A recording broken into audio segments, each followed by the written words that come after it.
Não sei vocês, mas eu acho bacana essa mulher falando esse negócio. Onde eu aprendo a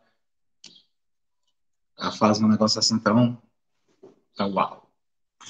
Então, bom dia a todos. Vamos aqui para a nossa aula de número 3 de Geometria Analítica. Então, todos conseguem ver o que eu estou aqui escrevendo e me ouvirem alto e bom som?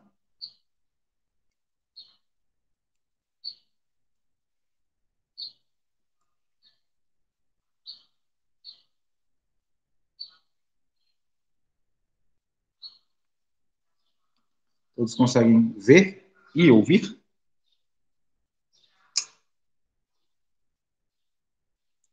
Show! Então, pessoal, a gente vai continuar aqui os nossos bons e velhos estudos sobre vetores. E hoje a gente vai fazer o que nós chamamos de tratamento algébrico. Vou falar hoje sobre tratamento algébrico. Como assim, Odessa? Tratamento algébrico. O que a gente antes estava fazendo, quando a gente idealizava os vetores, era pensá-los só naquela ideia de classe de equipolência, né? Ou seja, imaginar eles como objetos que têm módulo, direção, sentido, que você pode somar, que você faz projeções e que tem aquelas propriedades de deslizar ponto, somar ponto com vetor, subtrair vetor e ver todas aquelas partes mais intrínsecas da construção do espaço. E agora a gente vai começar a inserir mais elementos de álgebra nesse estudo. Ou seja, a gente vai dar mais ferramentas para possibilitar, nos possibilitar fazer conta com o vetor. Então, a primeira definição que a gente vai trabalhar hoje verifiquem para mim, se eu não me engano, a última definição que a gente deu na aula passada foi a definição de número 19. Então, salvo engano, essa daqui vai ser a definição de número 20 desse curso. Então, a gente vai definir o que é uma combinação linear. Então, dizemos que um vetor V pertencente a um certo espaço, ele é uma combinação linear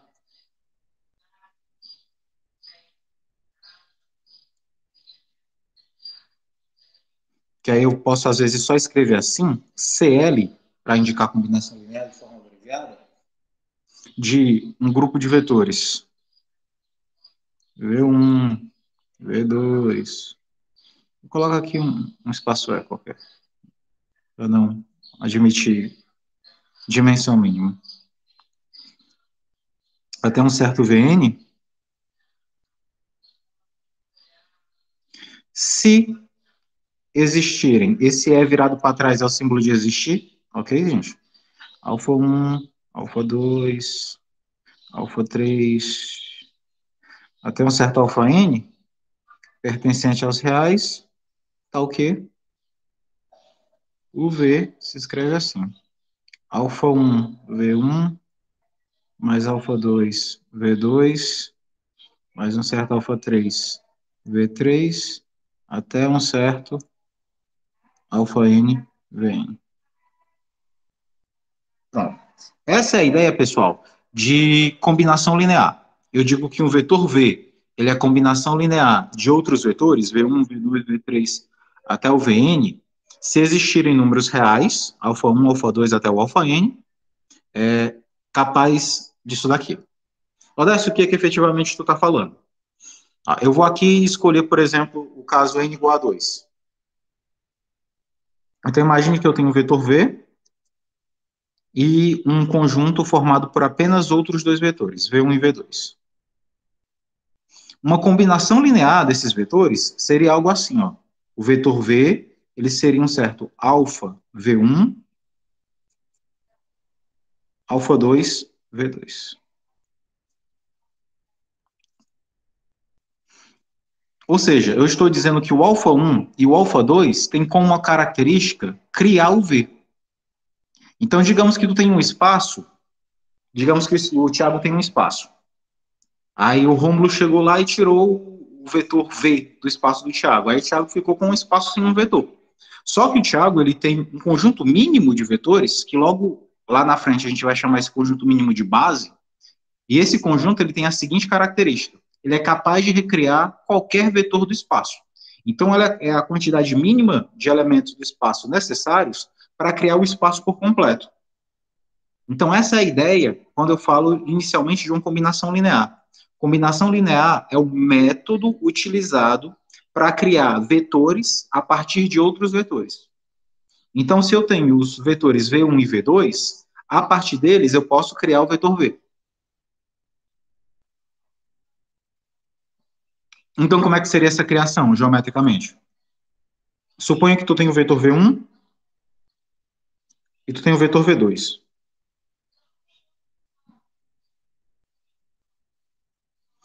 Esse vetor que fica aqui no meio, como a gente já viu na aula passada, é o vetor V1 mais o vetor V2, correto?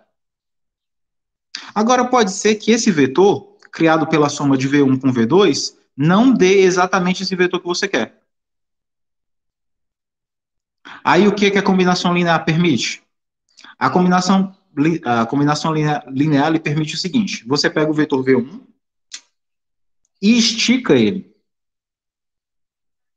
Qual é o tamanho desse esticamento, Odécio? O alfa 1, o V1. Eu estico o vetor V1 o quanto ele precisar ser esticado. Eu crio alfa 1 cópias do vetor V1. Depois eu pego e estico o vetor V2. O quanto ele precisar ser esticado. Um certo alfa 2, V2. E eu os estico de tal forma que quando eu ressomar, fizer novamente a soma, essa soma aqui em vermelho vai ser quem? Vai ser o esticamento do V1, que é o alfa V1, com o esticamento do V2, que é o alfa V2. Então, isso daqui vai dar alfa 1 V1 mais alfa 2 V2.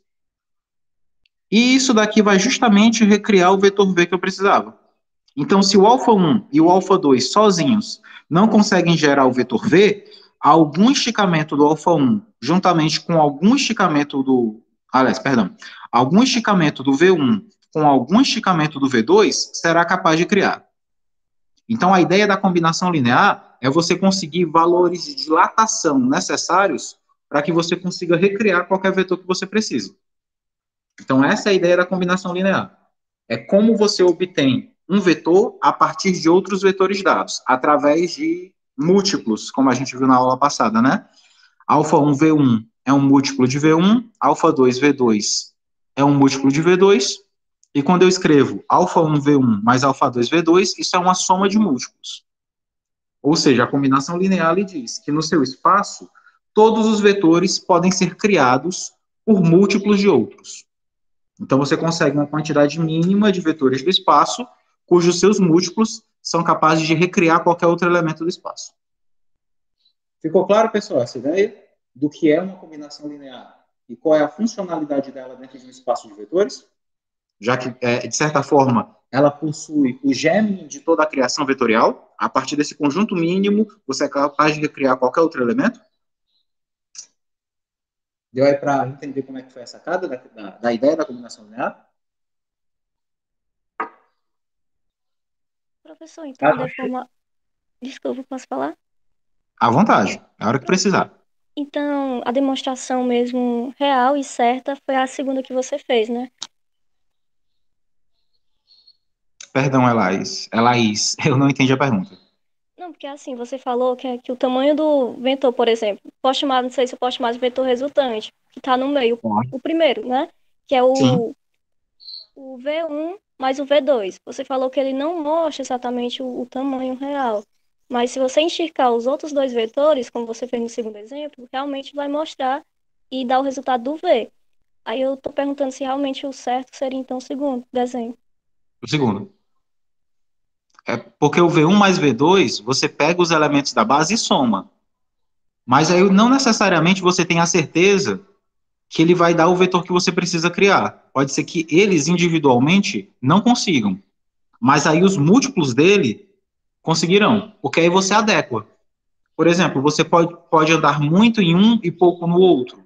Não sei se vocês já viram um softwarezinho chamado GeoGebra, que é tipo um um software de geometria dinâmica que você pode ir modelando as coisas só puxando o mouse para lá e para cá, para lá e para cá. Quando vocês estão editando foto, estão recortando alguma coisa, não sei se você já... pronto, ela usa ele. Você fica tentando editar uma foto, você não fica sobe, desce, um pouco mais para a direita, um pouco mais para a esquerda. Aquilo que você está fazendo, de certa forma, é uma combinação de vetores, porque você vai estar na foto mexendo com a largura e com a altura. A largura é algo que está na horizontal, a altura é algo que está na vertical, então, querendo ou não, existe um vetor horizontal, um vetor vertical, e você está procurando de forma que eles se encaixem para ficar com o tamanho que tu quer. Para alguns casos você está diminuindo, para outros casos você está aumentando, ou seja, você está criando múltiplos. Quando você aumenta e diminui, você está criando um múltiplo de uma medida principal. Então, querendo ou não, quando você está editando uma foto, você está fazendo uma combinação linear de vetores, em que os vetores são o comprimento e a altura da foto.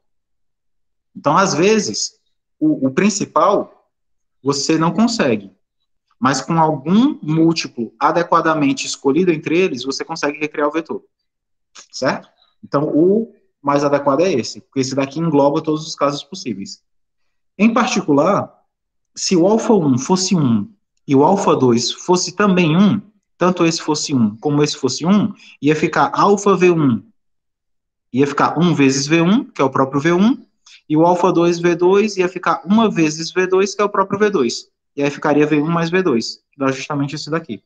Então, esse é um caso particular desse daqui, que é o caso mais geral. Tranquilo, gente?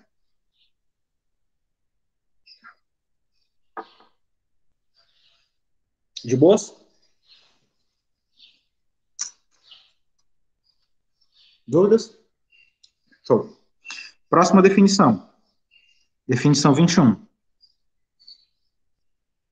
O primeiro objeto de estudo para a gente é o que nós chamamos de plano R2. Então, o plano R2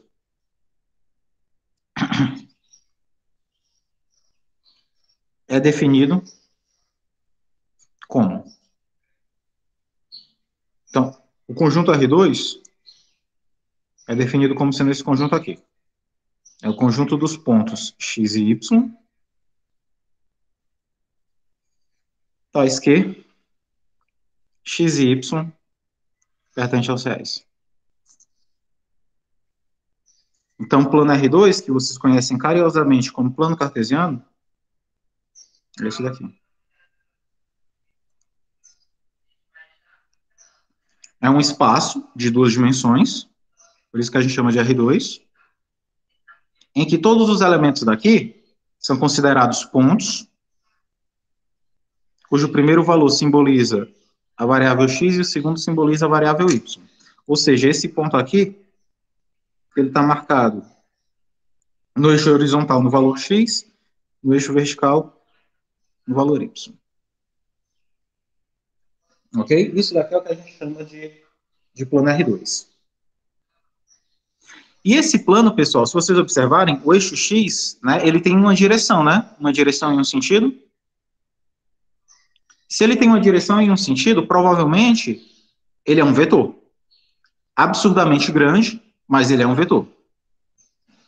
Então, eu vou dizer para vocês o seguinte, que para se criar o R2, eu preciso também de um conjunto mínimo, vou chamar assim de beta. Esse beta vai ser o conjunto mínimo para a criação do R2.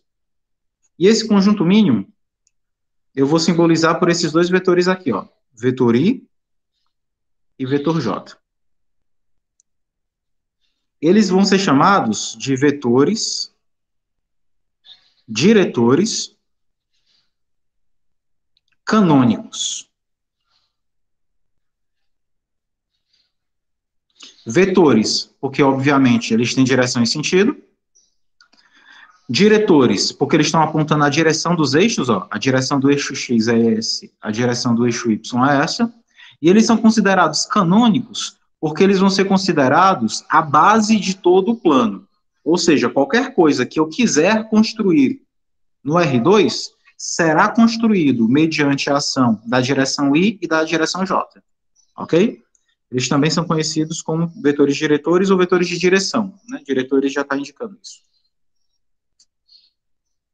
E eles vão ter a seguinte característica, gente. O módulo do vetor I é 1. ou seja, ele é um vetor unitário. O módulo do vetor J também será 1. Não sei se vocês lembram da nossa discussão da aula passada, que eu falei que é muito bom a gente ter os tais vetores unitários, porque eles constituem a medida mínima do espaço. Então, a gente poderia ter o I e o J com outros tamanhos, 2, 3, 5, qualquer coisa. Mas é interessante que eles tenham medida unitária, ou seja, que eles sejam versores de alguém, como a gente viu na aula passada, já que versores sempre têm módulo igual a 1, porque eles constituem a dimensão mínima do espaço e induzem uma medida. Então, posso começar a andar de 1 em 1 nesse espaço, tanto na horizontal como na vertical. Certo? E, além disso, esses dois vetores, eles serão perpendiculares. Então, o vetor I será perpendicular ao vetor J, ou seja, o ângulo formado entre eles sempre será um ângulo de 90 graus. E eles são perpendiculares, correto, gente? Lembra que lá naquela nossa aula onde a gente falou sobre ortogonal e perpendicular, a gente viu que existe uma diferença, né? Que na dimensão 2 a gente chama de perpendicular. Então, esses dois camaradas são perpendiculares e esse daqui é o símbolo de perpendicular. Vejam que é justamente aquela ideia que eu dei para vocês, né? O pé e a canela, o símbolo de perpendicular é bem isso, né? O chão e a parede, o pé e a canela. E aí, eu vou inserir aqui, pessoal, um sistema de coordenadas. Eu vou dizer que o vetor I é um vetor que ele anda uma unidade no eixo do x, 0 unidades no eixo do y. Então, como vetor, ele vai ser algebricamente simbolizado pelo vetor 1, 0. Ele anda uma unidade no eixo do x, 0 unidades no eixo do y. Então, ele só anda na horizontal. E o j vai fazer o contrário. Ele vai andar 0 unidades no eixo do x e 1 unidade no eixo do y. Então, esse cara vai me dar um deslocamento horizontal, ao passo que esse camarada vai me dar um deslocamento no eixo vertical. Tranquilo, moçada? Eu estou aqui construindo o espaço R2 com vocês. Então, o espaço R2 vai ser um espaço vetorial, um espaço que tanto vai ser formado por pontos como por vetores. Ele vai ser criado a partir de dois vetores, que eu os chamarei de canônicos. E esses vetores canônicos terão a seguinte característica. Ambos são unitários, são ortogonais, e eles fazem esse seguinte deslocamento. Um anda sempre na horizontal, a 1 unidade, e o outro anda sempre na vertical, a 1 unidade. Tranquilo, moçada? Deu para entender aí como é que é a construção do R2? Entendi, não, professor. Perdão, não escutei. Ah, não, eu não entendi. Pronto. Então, na verdade, Laís, né? Eu estou construindo o teu espaço, por enquanto, certo? Eu vou te dizer aqui que o plano R2, ele é um plano bidimensional, formado por dois eixos, eixo X e eixo Y. Esse plano vai ter duas dimensões, e todos os pontos desse plano vão ter duas coordenadas, uma sempre formada pelo eixo X e outra sempre formada pelo eixo Y. Até aqui, tranquilo? Sim, tranquilo. E esse espaço, ele vai ser criado em cima de um alicerce. Esse alicerce eu estou chamando de beta. O beta, que vai construir esse espaço, ele vai ser formado por dois vetores. Um vetor chamado I e um vetor chamado J. Esses vetores se chamam vetores diretores canônicos. Eles são diretores porque eles indicam as direções a qual você pode proceder com o movimento. E eles são considerados canônicos porque eles vão ser os vetores principais desse espaço. A partir deles é que os outros vetores poderão ser construídos. Eles são os vetores mínimos do espaço. Ok? Um é o vetor I e outro é o vetor J. Quais são as características que eu vou pedir que eles tenham? O vetor I, ele tem comprimento igual a 1. O vetor J também tem comprimento igual a 1. Então, eles dois são vetores unitários. Outra coisa que eu vou pedir para eles é que eles sejam perpendiculares. Ou seja, sempre que eu pegar o vetor I e o vetor J, cada um na sua respectiva direção, um na horizontal e outro na vertical, eles vão formar entre si um ângulo de 90 graus. Por isso que eles são ditos aqui perpendiculares, ok? Tanto que a perpendicularidade, ó, se preserva bem aqui, no meio do sistema cartesiano. E aí, eu vou te dizer como é que esses vetores vão andar. O vetor I, ele vai ter as seguintes características. Ele vai andar uma unidade na direção X, 0 unidades na direção Y. Então, ele sempre vai andar só na horizontal, porque ele vai estar se deslocando sempre só sobre o eixo do X. Já o vetor J, ele vai andar 0 unidades na direção X, ou seja, ele não vai andar na horizontal, mas ele anda uma unidade na vertical.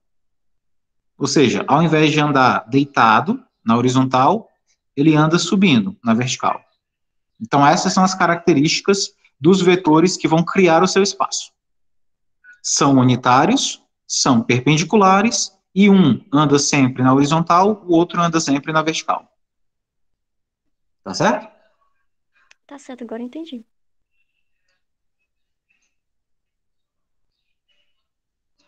Agora vamos para o próximo aqui.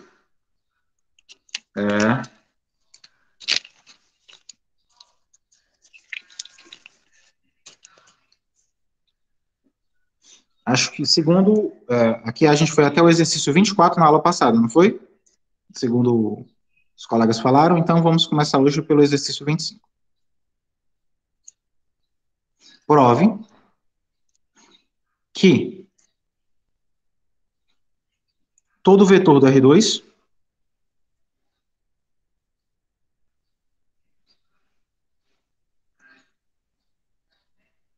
é dado por V de XY.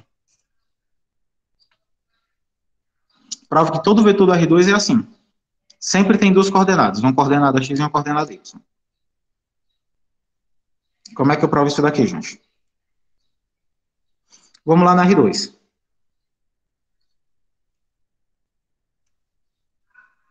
Vou aqui pegar um ponto. Chamar esse ponto aqui de ponto Q. Ele é um ponto, e como a gente viu, ele tem coordenada X e Y, correto? Pelo que a gente viu, todo elemento do R2, como ponto, é simbolizado por X e Y. E agora eu vou colocar o meu vetor V. O meu vetor V, gente, ele pode sair de qualquer lugar. E como a gente viu lá na nossa primeira aula de vetores, é muito bom a gente colocar o vetor na origem, né? Porque a gente sabe exatamente de onde é que ele está saindo. Então, eu vou pegar aqui, ó, esse ponto aqui, estrategicamente, vou chamá-lo de ponto P, e ele vai ter as coordenadas 0, 0. Ele é a origem, né?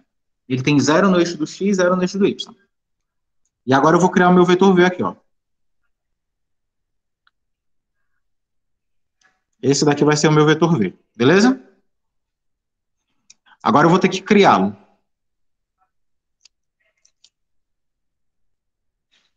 Pessoal, lembrem que na nossa aula passada, a gente viu que um vetor V, nosso caso aqui, ó, é o vetor que vai de P para Q, correto? Então, ele é um vetor do tipo PQ. E a gente viu que PQ, ele pode ser algebricamente simbolizado por P menos Q. Aliás, Q menos P, correto? Todo vetor da gente não pode ser simbolizado assim, como sendo uma espécie de diferença entre dois pontos? E agora vamos substituir. Quem é o elemento que representa o Q? Se a gente olha para cá, o Q é o XY. Então, isso daqui dá XY. Menos P. Quem é o P? É o 0, 0. Então, aqui vai dar menos 0, 0. Então, isso daqui vai dar o quê, gente? XY menos 0, 0. Se eu faço isso daqui coordenada a coordenada, ó, o x vai subtrair esse primeiro zero, o y vai subtrair o segundo zero. Então, isso daqui ia ficar, ó, x menos 0, y menos 0. Correto, gente? Vocês estão calados hoje, isso é sono, né? X menos y, aliás, x menos 0, y menos 0. X menos 0 dá x, e aqui y menos 0 dá y. Conclusão, o meu vetor V que é esse meu camarada aqui mais à esquerda, é igual a XY, que é esse meu camarada mais à direita. E com isso eu provei o que a questão queria. Eu queria provar que o V é de fato XY. E aqui, de fato, o V é igual a XY. Dúvida, gente, nesse problema?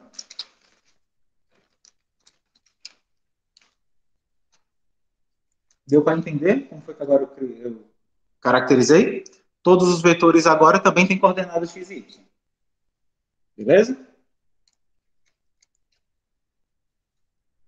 Legal, legal.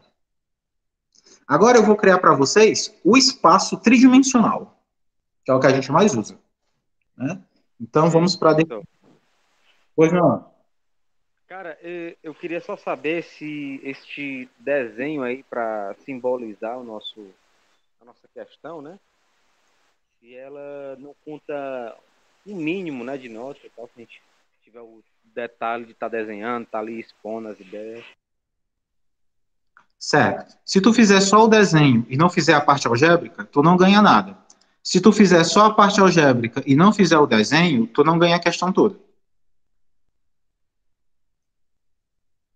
Você vê pelo nome da disciplina, Luan, geometria analítica. Desenho, conta. Um sem o outro não vale nada. Tipo, ó, caipirinha sem limão, morena sem sofrência. Então, ou tudo ou nada. Tranquilo?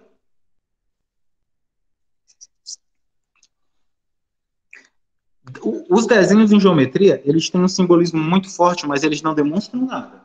Né? Mas também, uma disciplina de geometria na qual você não desenha, também não vale nada. Então, com o tempo, vocês vão se acostumando. Vão por mim. Agora que vocês estão na terceira aula, a gente vai ter 20.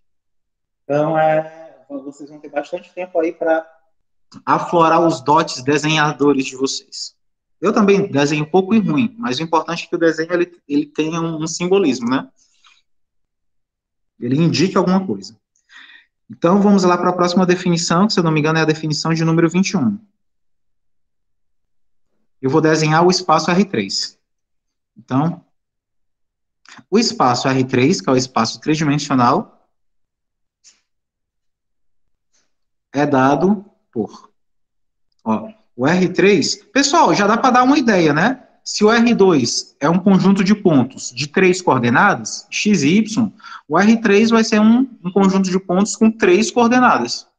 E aí é natural que eu as escreva como sendo x, y e z.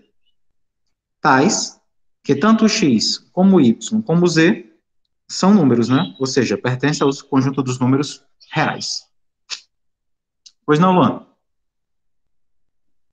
Ei, professor, na relatividade geral que o Einstein fez, né, que ele fez a quarta dimensão, ele usa Sim. mais uma coordenada, no caso, tipo simples assim? Sim. X, Y, Z, T. Exatamente. Onde T, aí a sacada do Einstein é ela. Ele não usa uma coordenada métrica. Ou seja, ele não está medindo objetos na quarta dimensão. Ele está observando o comportamento de objetos de 3 dimensões ao transcorrer do tempo. Por isso que a terceira coordenada dele não é uma coordenada, sei lá, W, uma coordenada direcional, como essa é. É uma coordenada temporal. Então, ele não observa o comportamento de objetos quadridimensionais, e sim o comportamento de objetos tridimensionais observados ao longo do tempo. Então, a teoria da relatividade restrita, que é a primeira parte da teoria da relatividade de Einstein, ele observa o comportamento dos corpos ao transcorrer do tempo. Beleza? Mas tanto que o espaço de Einstein, esse espaço onde ele estuda o comportamento relativo dos corpos, ele é um espaço que não é o nosso R4, mas ele é isomorfo ao R4. Ou seja, coisas que acontecem no R4 podem descrever situações que acontecem no espaço de Einstein. É uma coisa que nós chamamos de isomorfismo. Os espaços não são os mesmos, mas têm comportamentos análogos. Então, se o espaço de Einstein for muito complicado para descrever as coisas, eu tento descrever no espaço R4 e replicar o comportamento no espaço de Einstein. É assim que o Einstein fez, não, porque quem fez as contas foi a mulher dele, né? O Einstein só idealizou a física teórica a respeito, mas quem quartizou e fez todo o estudo tensorial da teoria da relatividade foi a mulher do Einstein, que, por um pecado gravíssimo, eu nunca consigo lembrar o nome dela e dar as devidas honras, porque ela merece isso. E o Lohan, né, que não é o irmão do Luan, é um cara sério dessa vez. O Lohan, que é o cara que criou aquela constantezinha gama que aparece nos estudos de Einstein, né, que é a raiz quadrada de 1 menos velocidade ao quadrado do corpo sobre velocidade ao quadrado da luz. Ela usou geometria riemanniana, viu? Não existe matemática riemanniana, não. É geometria riemanniana. Inclusive é a geometria que eu estudo, que eu sou especializado. É a geometria dos corpos que se curvam, ou que curvam outros corpos. Por isso que eu sou gordinho assim. A própria geometria riemanniana já se curvou em mim, eu me curvei sobre ela. Eu sei que eu me curvei e não consigo mais ficar reto, nem com muito supino. Bom, então quem é o R3 para a gente? O R3 é o tal espaço tridimensional. Eu até já apontei para vocês na aula passada de forma só apresentatória, agora eu vou definir com o devido rigor. Ele é o espaço tridimensional, formado por 3 eixos, x, y e z, respectivamente, abscissas ordenadas, e esse outro novo eixo, que nós o chamaremos de agora em diante de eixo de cotas. Talvez esse daí vocês não tenham lembrança. Esse daqui é as abscissas, esse é o eixo abscissas. Esse daqui é o eixo coordenadas. E esse daqui é o eixo de cotas. E aí, quando eu tomo um ponto P no espaço, ele terá coordenadas x, y e z. E aí, eu vou criar um conjunto mínimo, novamente, para ele. É aquela história lá da agência, Laís. Eu vou criar um conjunto mínimo agora, uma base para criar esse espaço. Ele será formado pelo vetor I, pelo vetor J, e agora eu vou inserir um novo vetor aqui para fazer a terceira dimensão, que é o vetor K. Então, esse espaço R3 será provocado por IJK. O I e o J, eles são velhos conhecidos nossos, né? Eles já formavam o R2. Então, se vocês observarem, quem é o R3? É o R2 munido de um novo eixo. Então, posso dizer para vocês o seguinte, ó, o R3, o espaço tridimensional, nada mais é do que o próprio R2, o espaço bidimensional, acrescido de um novo eixo. Daqui eu tiro o x e o y, portanto, o i e o j, que vieram da nossa conversa passada, e esse novo eixo aqui, que vai ser o eixo do z, traz consigo um novo vetor diretor, que é o vetor k.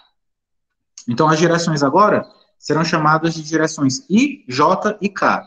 A direção I vai indicar o eixo do X, a direção J, o eixo do Y, e a direção K vai definir o eixo do Z. E eles vão ter aquelas mesmas características, gente, ó. Quais são as características que esse espaço vai ter? O I continua unitário, como era lá na R2. O J continua unitário. O K, que é o novo vetor, vai entrar na onda e também será unitário, para que eu possa medir agora os objetos de forma tridimensional. Qual é a outra característica que tinha, gente? O I e o J. O I e o J, eles eram Paralelo ao eixo. perpendiculares. Isso, exatamente, desculpa. Tudo bem. E agora, o K vai entrar na história mantendo a característica do universo, né? Do espaço.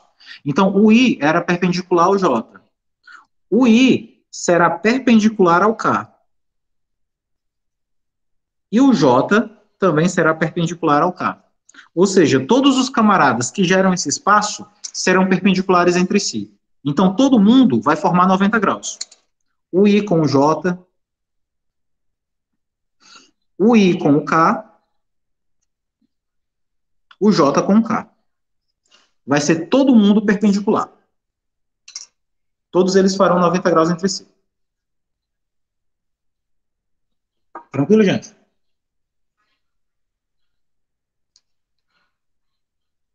Exatamente, Luan, igual o canto da sala. Exatamente assim.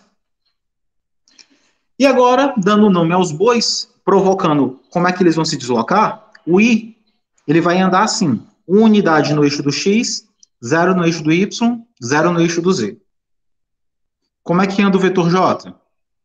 0 no eixo do X, 1 no eixo do Y, 0 no eixo do Z. Rômulo, você já entendeu aí a dureza da vida e como a geometria mostra, né, que você é um ponto isolado num espaço de sofrimento, né? Tangenciado tão somente por um litro de Drea e uma live da Marília Mendonça. Que tristeza, cara. Senta aqui e chora um pouquinho depois da prova. E aqui na direção K, você vai andar 0 no eixo do X, 0 no eixo do Y e 1 no eixo do Z. Esse daqui vai ser o deslocamento tridimensional. Esse cara vai andar na horizontal, esse cara vai andar na vertical e esse cara vai andar sobre as cotas. Então é como se você estivesse andando, gente, num cubo. E aí, por isso que a gente fez lá na nossa primeira aula, aquele exercício de soma de vetores no espaço cúbico. Porque de agora em diante, se você consegue andar no cubo, você consegue andar em todo espaço. Por quê? Veja só, andando na horizontal, andando no sentido das cotas. Agora vamos imaginar que você está num cubo.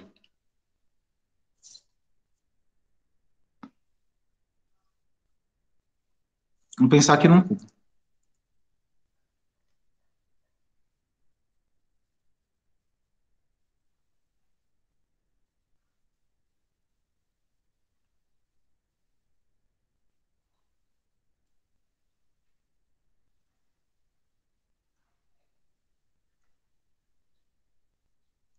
Imagine que tu tem um cubo.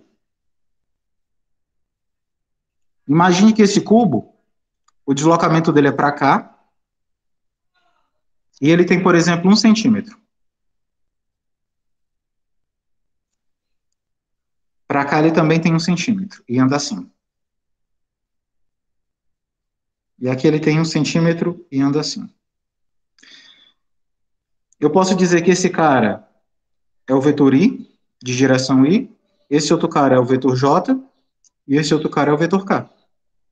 Em um você está andando pelo comprimento, no outro você está andando pela altura, no outro você está andando pela largura. Ou seja, você está andando no sistema R-dimensional.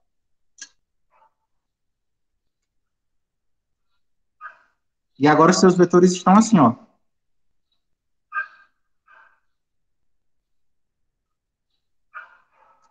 Esse cara nem está andando só no X, nem só no Y, nem só no Z. Ele nem está só no comprimento, nem só sobre a altura, nem só sobre a largura. Mas ele está andando simultaneamente nas 3 direções.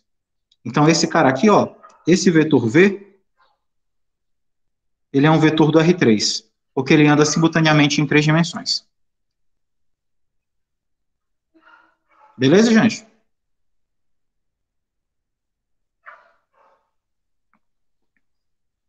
Então, conseguir andar em um cubo significa andar sobre o R espaço dimensional como um todo. E aí, como a gente viu naquela aula, se o seu cubo começar a ganhar tamanho, sei lá, ele vira o Tesseract e começa a engolir o universo, então qualquer movimento dentro do R3 pode ser visto como sendo um movimento dentro de um cubo em expansão. Então você joga um cubo dentro do espaço, joga um vetor dentro do cubo e começa a expandir o cubo. Quando o cubo se expande, o vetor se expande junto e ele começa a não andar mais somente dentro do cubo, e sim sobre o espaço como um todo. E aí você consegue provocar um movimento dentro do R3 através de uma expansão de um cubo. Certo? Então você pode dizer que o Gemini do movimento tridimensional ocorre em um cubo. Ok? Deu para sacar aí como é que foi a ideia? Exercício 26. Prove que. Pergunta como no ensino médio a geometria. E aqui a pergunta do Romulo, mas não foi mais rápido do que eu pude ler.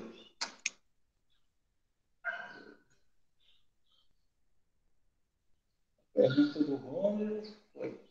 Rômulo no ensino médio, a geometria analítica vai só até R2. Por isso que tem gente que pensa que a Terra é plana. Não, o pessoal pensa que a Terra é plana porque o povo é burro.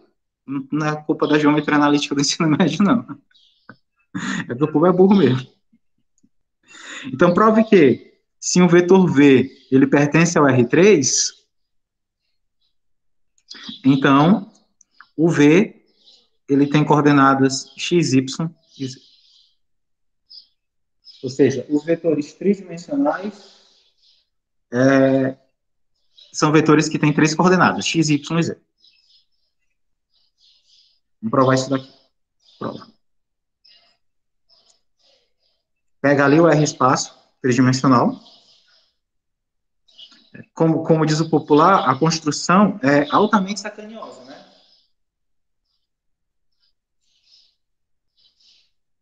Exatamente.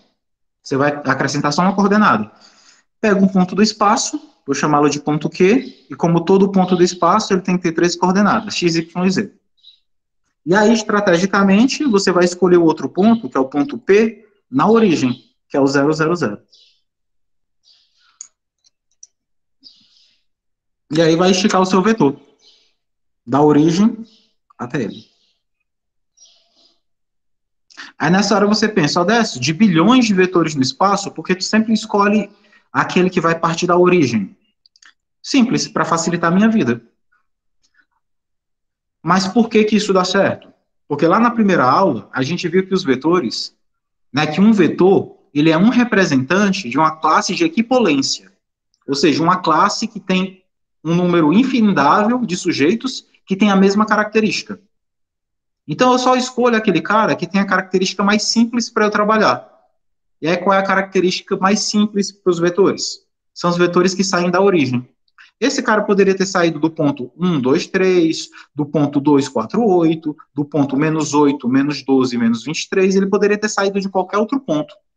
Mas como todos eles estão na mesma classe de equipolência, eu escolho aquele cara que algebricamente vai me dar menos trabalho. E o cara que vai facilitar a minha vida nesse sentido é o cara que sai da origem. Então eu posso, por escolha, optar, tirá-lo da origem e levar para onde eu quero. Já que como estão todos os vetores na mesma classe de equipolência, esse cara satisfaz a característica de todos os outros. Beleza? Não é porque o Odécio é sacana, não só. Também, mas não só. É porque eu sou respaldado pelas classes de equipolência dos vetores. Aí eu pego o sujeito que é mais fácil. É tipo, você tem um grupo de amigos e encontra um grupo de amigas. Aí o cara vai escolher aquela menina que você acha que é mais suscetível a puxar conversa para trazer um grupo para o outro. Você não vai em cima da que tem a cara emburrada. Vai aquela que está com um sorriso mais frouxo. É tudo uma questão de analogia à vida, né? A matemática é uma analogia da praça da matriz. Tudo ocorre de forma isomorfa. É só você saber alinhar os parâmetros. Então, quem é que vai ser o vetor V para a gente? É o vetor que vai de P para Q, que algebricamente é Q menos P, como a gente viu na primeira aula. O ponto Q, a gente sabe das coordenadas, é x, y e z. O ponto P, estrategicamente, ele é o 0, 0, 0. E aí, fazendo as contas, x menos 0 é x, y menos 0 é y, z menos 0 é z. Portanto, o vetor V é um camarada que tem coordenadas x, y e z. Tranquilo, gente? E aí fica provado esse resultado. Então, os vetores do R2. Pois não, Laís?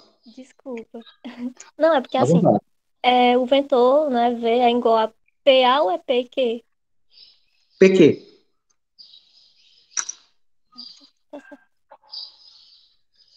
Então, o quê? PQ.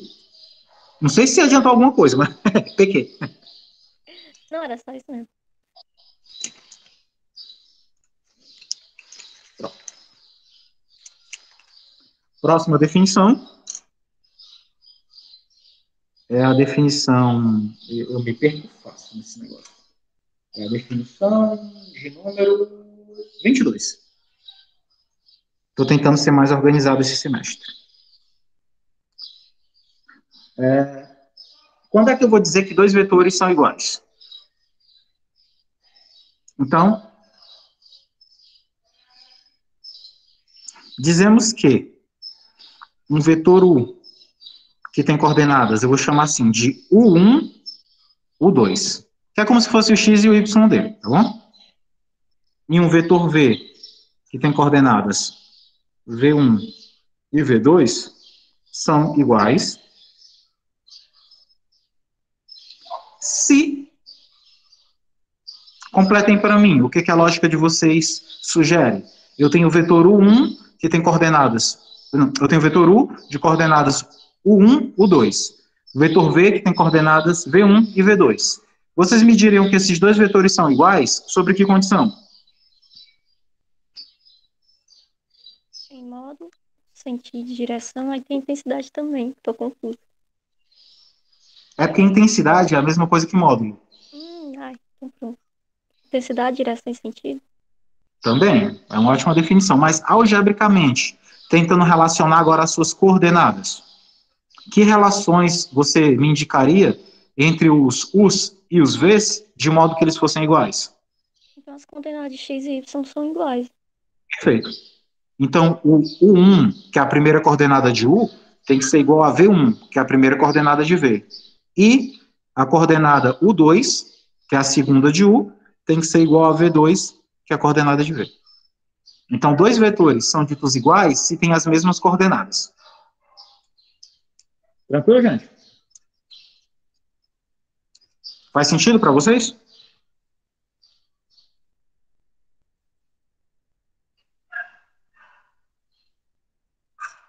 Ok, então vamos lá para o exercício 27. Determine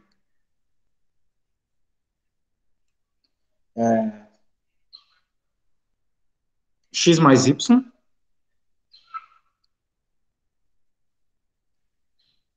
tais que o vetor U, que tem coordenadas x ao quadrado menos x, 6, e V, que tem coordenadas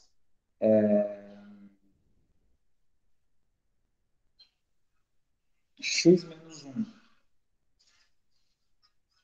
2x mais y, sejam iguais.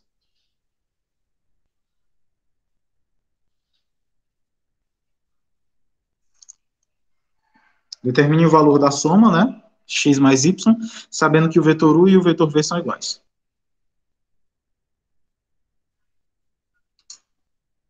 Gente, para que os vetores sejam iguais, a primeira coordenada do vetor U tem que ser igual à primeira coordenada do vetor V, correto? Então, a primeira coordenada do vetor U é x ao quadrado menos x. A primeira coordenada do vetor V é x menos 1, correto? Então, a primeira coisa que eu tiro é isso daqui. A primeira do U tem que ser igual à primeira do V.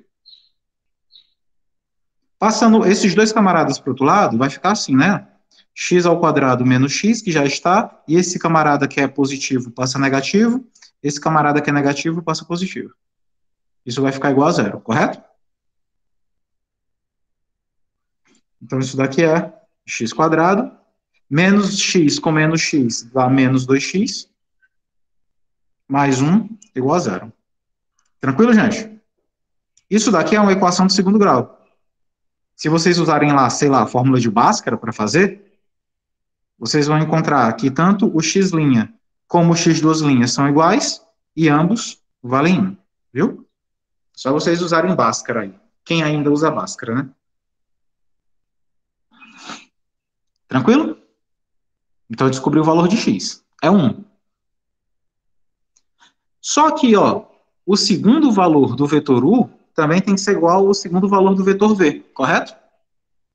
Então, a outra condição necessária aqui é que a primeira coordenada de um, que é 6, seja igual à segunda coordenada do outro, que é 2x mais y. Correto, gente? Só que eu já sei o verdadeiro valor de x. O verdadeiro valor de x é 1. Então, substituindo x por 1 aqui, vai ficar 6 igual 2 vezes x, então é 2 vezes 1, mais y. Ou seja, 6 igual, 2 vezes 1 são 2, então fica 2 mais y.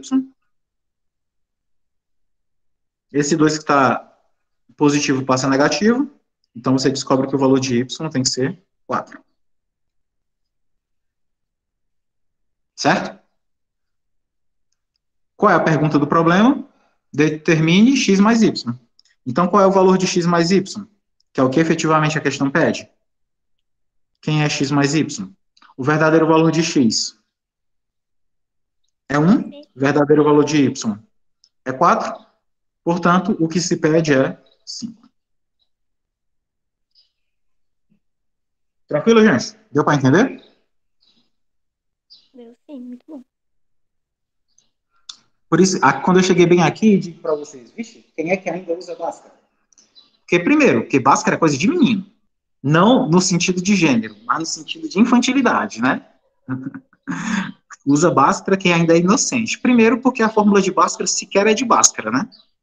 Ele é só um fanfarrão. Só um cara que pegou a ideia.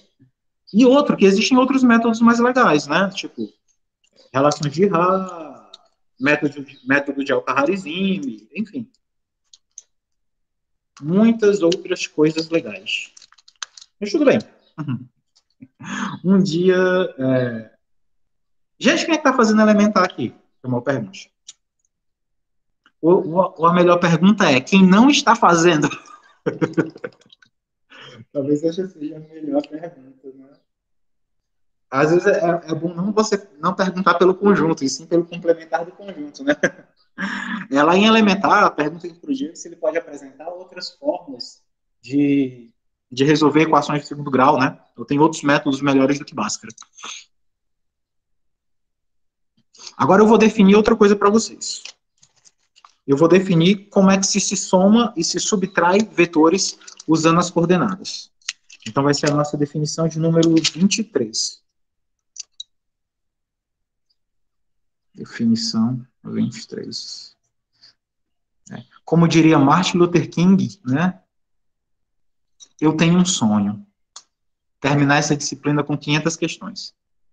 Isso vai dar certo nas outras, porque eu tenho uma disciplina que, agora que eu estou indo para a terceira aula, já fiz 37 exercícios lá. Acho que vocês não vão ficar muito atrás, não. Bom, eu não vou, como diria Dilminha, eu não vou estipular a meta, mas quando eu tiver uma meta, eu vou duplicar a meta. Definição. Dados. Um vetor U de coordenadas x1, y1 e um vetor V com coordenadas x2, y2 e um número real, alfa. Então, como é que a gente vai somar vetores agora? Quem é que vai ser o vetor U mais o vetor V? Me digam aí, de forma natural, se eu tenho o vetor U com as coordenadas x1, y1, um vetor V de coordenadas x2, y2, como é que naturalmente vocês imaginam que será as coordenadas da soma entre esses dois vetores? É x1 mais x2 e y1 mais y2? Perfeito. x1 mais x2, y1 mais y2. E se fosse a diferença entre eles?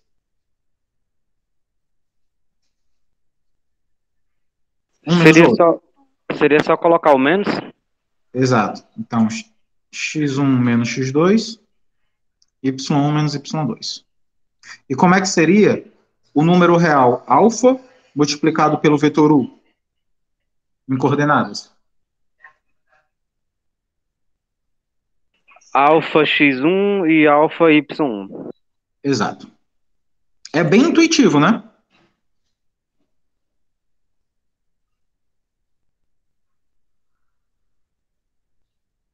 Tranquilo? Bom. Exercício. Novidade, né? Exercício de número 28.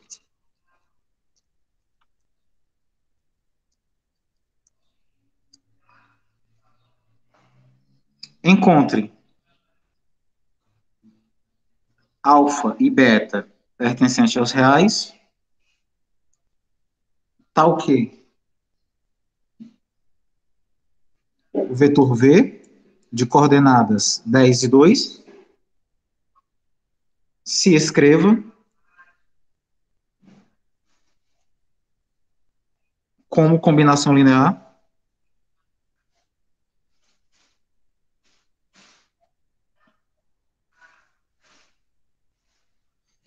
dos vetores V1, 3 e 5, e vetor V2, menos 1, 2.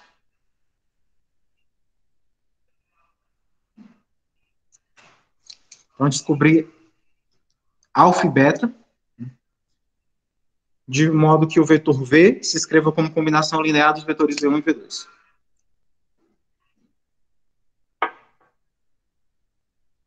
Como é que a gente soluciona esse problema? Vocês lembram que a gente falou faz pouco tempo de combinação linear? E combinação linear é isso daqui, né? Um vetor V é a combinação linear dos outros, se ele se escreve assim, né? Alfa V1 mais beta V2. Na verdade, a gente via assim, né? Alfa 1, alfa 2. Mas como ele falou de alfa e beta, então a gente coloca alfa V1, beta V2. Não faz diferença nenhuma, porque a gente só mudou as letras. Certo? Então, isso daqui é a tal combinação linear que ele cita no problema. Tranquilo, gente? Esse é o primeiro passo, é lembrar o que é uma combinação linear. É quando um vetor se escreve como a soma de múltiplos de outros. E agora a gente já tem um tratamento algébrico sobre esses caras. Quem é o vetor V? Em coordenadas. É o vetor formado pelo 10 e pelo 2. Quem é o vetor V1? 3 e 5. Quem é o vetor V2? Menos 1 e 2. Agora eu vou pegar e vou substituir esses camaradas aqui. Então, o vetor V, ele é 10, 2. Aí isso vai ser igual a alfa, que é um dos caras que eu quero procurar. V1, que é 3 e 5. Mais beta, V2, que é menos 1 e 2. Beleza, gente? Escrevi a combinação linear e agora substituir pelos dados do problema. O V1 e o V2 foram dados, eu só fiz substituir. Tranquilo? E agora vamos começar a fazer conta. Repito primeiro, esse alfa aqui, que está fora, multiplica quem está dentro. Então, alfa vezes 3, 3 alfa. Alfa vezes 5, 5 alfa. Mais, o beta também entra. Então, beta vezes menos 1 é menos beta. E o beta vezes 2 é 2 beta. Correto? Então, o 10, 2, ele vai ser igual. Então, aqui, ó, 3 alfa, quando eu pego com menos beta, então vai ficar 3 alfa menos beta. E aqui vai ficar 5 alfa com 2 beta. Correto, moçada? E aqui? Isso daqui é um vetor. Isso daqui também é outro. E aqui tem um sinal de igualdade. Então, aqui eu tenho uma igualdade entre vetores. E esses vetores serão iguais se esse camarada, que é a primeira coordenada do vetor da esquerda, for igual a esse. E se esse camarada, ó, que é a segunda coordenada, for igual a esse daqui. Tranquilo? Então, essa igualdade aqui ocorrerá nessa condição. Se o 3 alfa menos beta for igual a 10, e se o 5 alfa mais 2 beta for igual a 2. Correto, moçada? Tranquilos? E aí eu tenho que resolver esse sisteminha de equações. Resolvendo esse sistema, eu vou descobrir o valor de alfa e o valor de beta, e aí vai dar tudo certo. E aí, vamos resolver, gente. Olha só, aqui embaixo, gente, eu tenho 2 beta positivo. E aqui eu tenho um beta negativo. Vocês concordam comigo que seria massa se eu tivesse 2 beta positivo para 2 beta negativo, né? Aí um cancelava o outro. Só que eu não tenho 2 aqui em cima, eu só tenho 1. Então o que eu faço? Eu pego essa equação aqui. Perdão, pode falar. Multiplicar por 2. Perfeito. Então você vem aqui e multiplica por 2. Quando tu faz isso daqui, multiplicando todo mundo por 2, 3 alfa vezes 2 dá 6 alfa. O beta vezes 2 dá 2 beta. E 10 vezes 2 é 20. E o de baixo eu não fiz nada, então vai ficar 5 alfa mais 2 beta igual a 2. Beleza? E aqui fica massa, ó. Porque 2 beta positivo com 2 beta negativo cancela. E agora você pode operar só os outros. 6 alfa com 5 alfa dá 11 alfa. E aqui, do outro lado, que não cancelou, 20 com 2 é 22. Como eu quero apenas o valor de alfa, o 11 que está multiplicando passa para o outro lado dividindo. Então, o alfa é 22 dividido por 11. Ou seja, o verdadeiro valor de alfa é 2. E com base no valor do alfa, eu consigo o valor do beta, né? Basta que eu pegue qualquer equação que envolva alfa e beta e substitua o alfa por 2. Então, vamos escolher aqui...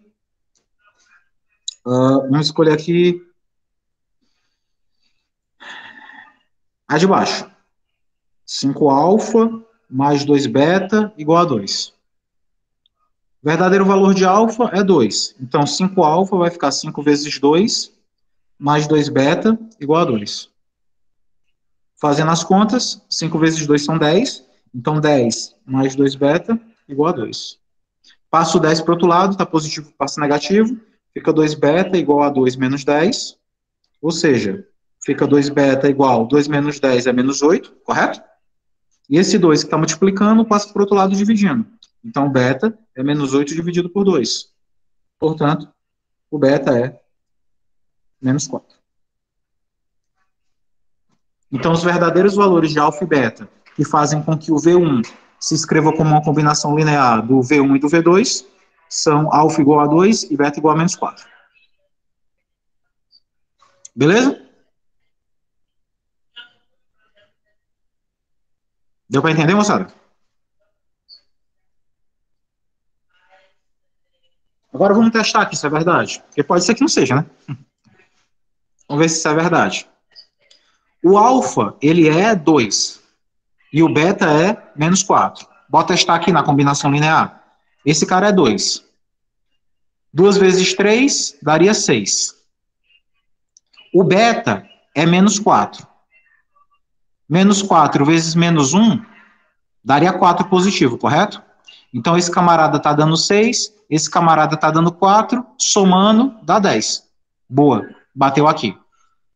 Agora, bota esta outra coordenada. Esse cara vale 2. 2 vezes 5 dá 10. Esse beta é menos 4.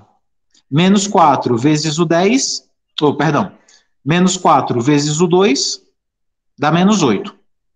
Então, esse camarada aqui está dando 10, esse cara aqui está dando menos 8. 10 menos 8 dá 2. Então, de fato, esses são os valores de alfa e beta que fazem que o V1 e o V2 criem o V a partir deles. Então, está verificado e, de fato, você está correto. Tranquilo, gente? Não é obrigatória essa verificação, mas lhe deixa com o coração mais sereno, né? Você, de fato, prova que a sua álgebra e a sua geometria se corresponderam de forma adequada.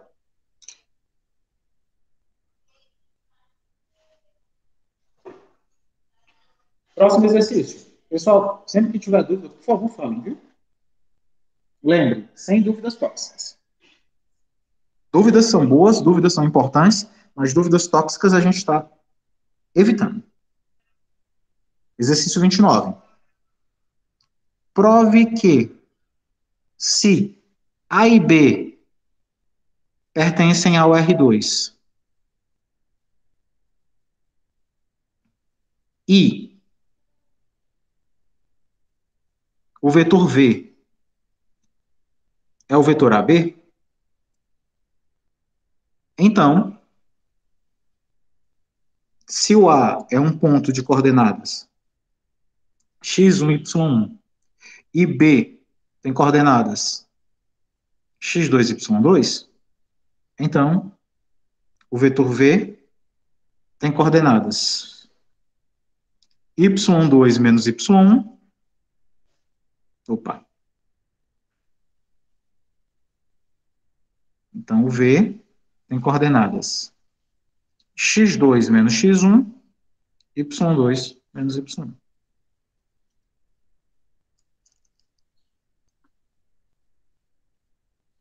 Isso vale para outros, né? Vale para qualquer outros, na verdade.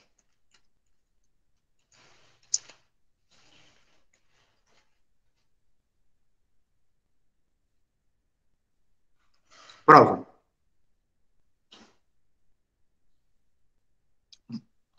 O principal que eu quero incutir com vocês é que vocês parem de ter medo de fazer demonstração. Não é um bicho de sete cabeças, é técnica, é prática. Não é nada de aterrorizar, lógico. Por vezes tem um segredo ou outro, mas se fosse fácil assim, eu não precisaria estar aqui para ajudar vocês. Então, primeiro de tudo, serenidade para não fazer isso ser uma trava psicológica. Então, o que é que tu quer? Tu sabe que o vetor V, ele é AB. Gente, e AB pode ser escrito de que outra forma? B menos A?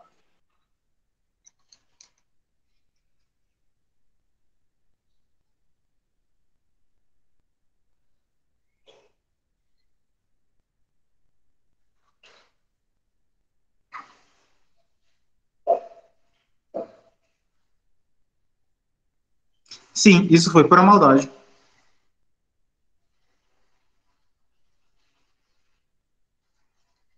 Não é toda vez que você tem um vetor brigadeiro de churros passando na frente da sua aula, né? Que pena, ele acabou de ser anulado.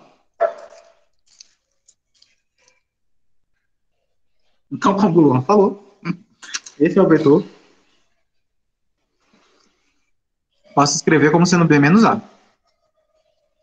Mas o B, no sistema de coordenadas, ele é quem? x2, y2. Menos A, que no sistema de coordenadas é x1, y1.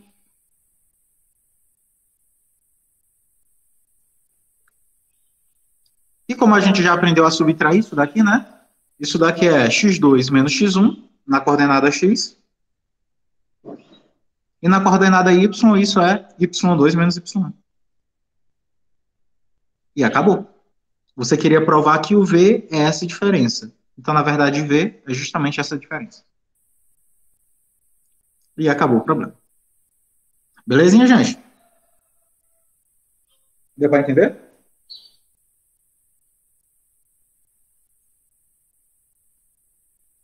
Vocês ainda estão com água na boca do brigadeiro de churros que passou na tela de vocês, foi?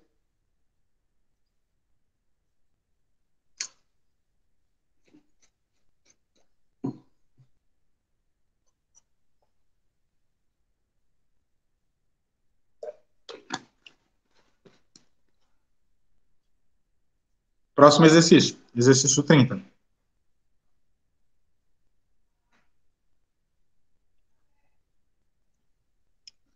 Determine as coordenadas do ponto P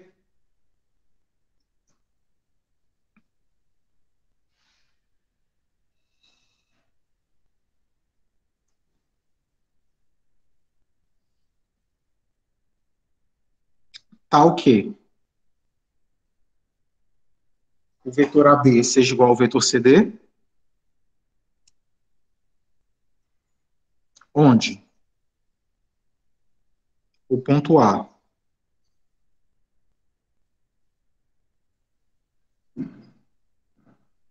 é menos 1, 2,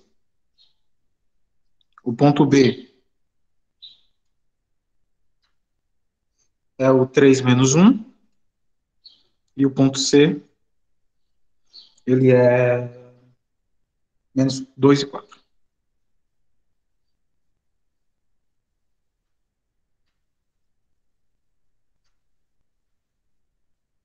Solução. Gente, eu quero as coordenadas do ponto D. Então, eu não sei que valores formam D. Então, vou estrategicamente chamá-lo de x e y. Se ele tem duas coordenadas, claro que uma é x e outra é y. E aqui nos é dito que o vetor AB é igual ao vetor CD.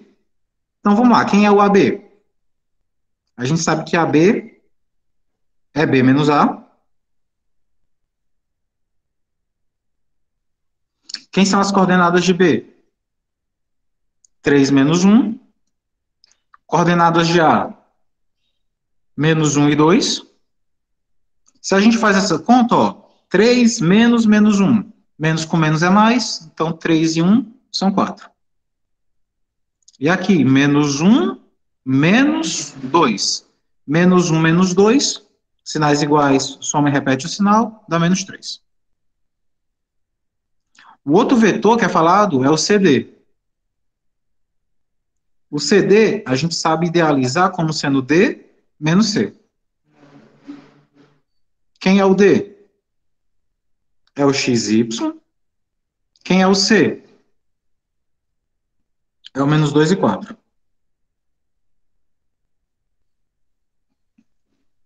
Fazendo a conta, x menos menos 2. Menos e menos é mais, então fica x mais 2. E aqui, y menos 4. Correto, moçada? Como a questão quer que o AB seja igual ao CD, então a questão quer que o AB, que eu encontrei, que tem coordenadas 4 e menos 3, seja igual ao CD, que eu encontrei, que tem coordenadas x mais 2 e y menos 4. E como isso daqui é uma igualdade de vetores, o primeiro tem que ser igual ao primeiro, o segundo tem que ser igual ao segundo. Ou seja, o 4 tem que ser igual ao x mais 2, ou seja, x mais 2 deve ser 4, e o menos 3 tem que ser igual ao y menos 4. Então, y menos 4 tem que ser igual ao menos 3. Resolvendo cada uma dessas equaçõezinhas, ó, passo 2 para o outro lado, então x vale 2. Nessa daqui, passo menos 4 para o outro lado, então y é 1. Então, os valores de x e y aí são 2 e 1. Então, o ponto D, que era o que ele lhe perguntava, que era aquele ponto formado pelo x e pelo y, é o ponto que tem coordenadas 2 e 1. Beleza, gente? Deu para entender aí o desenrolar desse problema?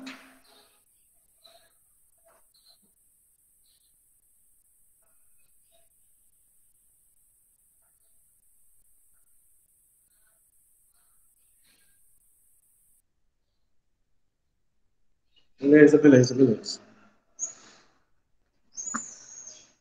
Mais um. Exercício 31. A gente vai começar a criar um grupinho aqui, né, pessoal? Os marombeiros da geometria, né? No Pain No Game Vetorial. Ao final daqui, todo mundo vai participar do Mister Olímpia. O tanto de exercício que a gente faz aqui não está no gibi. Nem no gibi, nem no HQ, nem no mangá, nem em lugar nenhum. Então, sendo A o ponto de coordenadas menos 3 e 4, e B um ponto de coordenadas 4 e 1,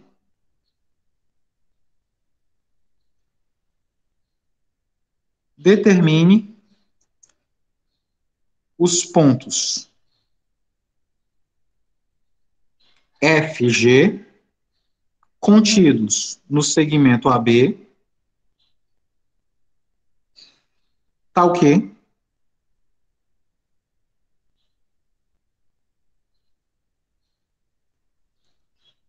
AB se divida em 3 segmentos congruentes.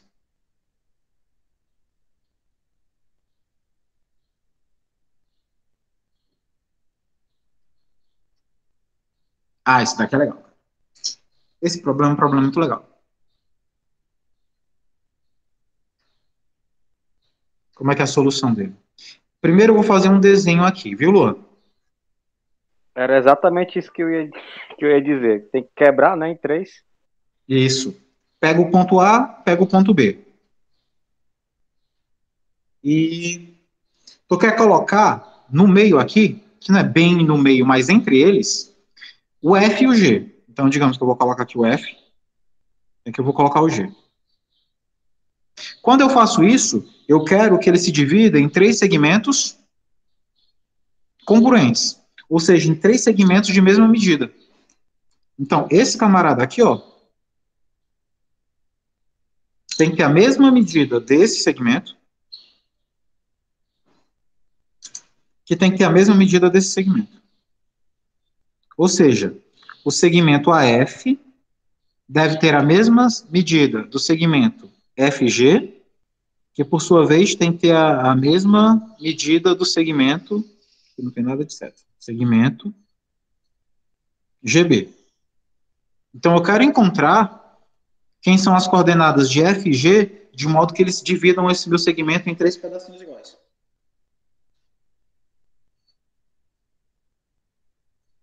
Tranquilo? Rapaz, professor, aí eu iria fazer aí a diferença dos pontos e dividir por 3. Não sei se está Bom, certo. ótima ideia. Falta só o último detalhe, que é para você poder percorrer o segmento inteiro, Luan. Mas a ideia é exatamente essa, cara. Não é nada absurdo o que tu falou, não. De forma alguma. É porque tu já tá tão traumatizado com os bullying da gente, ou com os bullying da vida, se 1 giga fosse maior do que 1024, ele viraria um segmento de terabyte? Talvez, viu, Ramos? Ele seria um múltiplo fracionário de 1 terabyte. Mas realmente é bom tu dar um tempo aí com o Luan, porque tu sabe, né, mais influências. Daqui a pouco ele vai querer te chamar para beber, né? Não que precise disso, mas vai que. A ideia do Luan tá certa, pessoal. Primeiro eu vou considerar o todo, que é o AB, e como eu quero que isso fique dividido em segmentos ternários, né? É natural que eu pegue dividido por 3. Só que aí é o seguinte: como eu preciso andar no meu segmento, a melhor forma de se andar é através de um vetor, né? Então eu vou idealizar um vetor V, que ele é um vetor de movimento, e que ele vai ser justamente o cara que vai do começo até o final do meu segmento, que é o vetor de coordenadas, é um vetor, né, de extremos AB. E a gente sabe que se ele é AB, ele pode ser idealizado como sendo B menos A. Aí o B, ele tem coordenadas 4 e 1, o A tem coordenadas menos 2 e 4.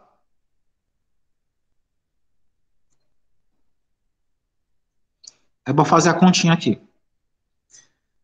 4 menos menos 2, menos e menos é mais, então 4 e 2 são 6. E aqui, 1 menos 4 dá menos 3. Então, o vetor AB, que é o que percorre do ponto A até o ponto B, da origem até a extremidade, é esse daqui. Como eu quero segmentos que vai dividir em 3 segmentos, né? 3 segmentos congruentes, então eu vou fazer o seguinte. Eu vou criar um outro vetor, que é o vetor W, que ele vai ser justamente 1/3 do vetor V.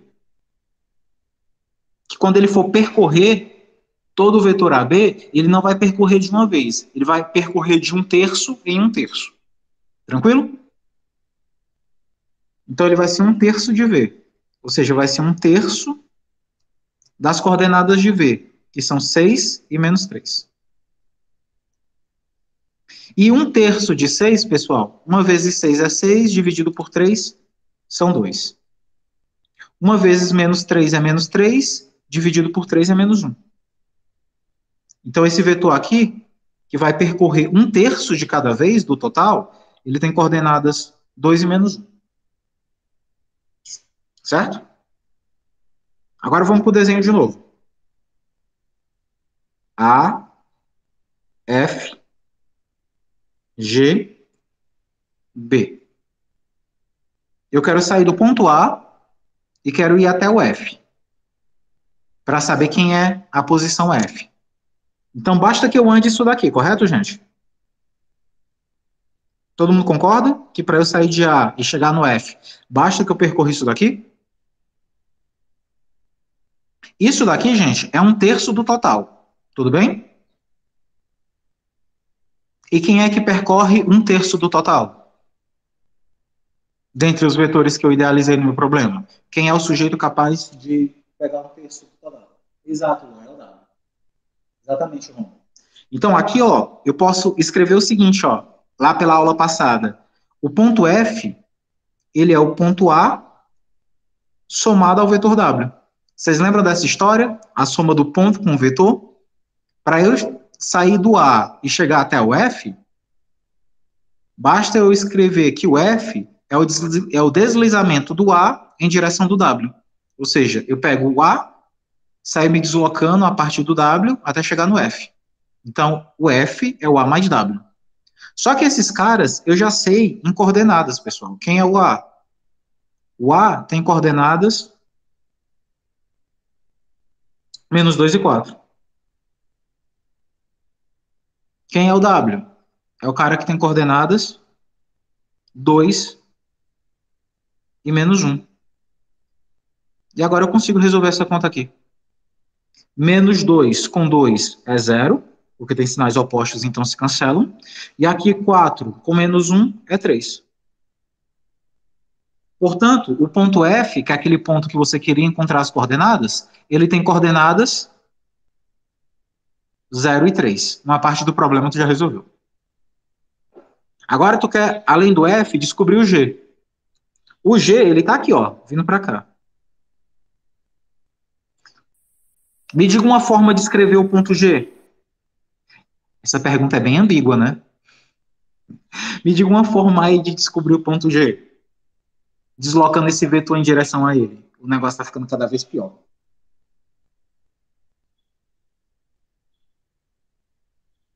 Vou pegar aqui o ponto F e vou somar novamente W.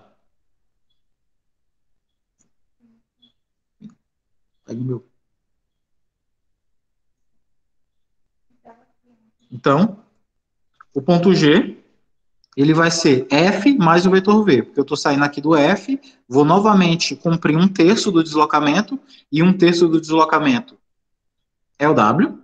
Então, vai ser o ponto G, vai ser o F mais W. Isso em coordenadas eu sei quem é.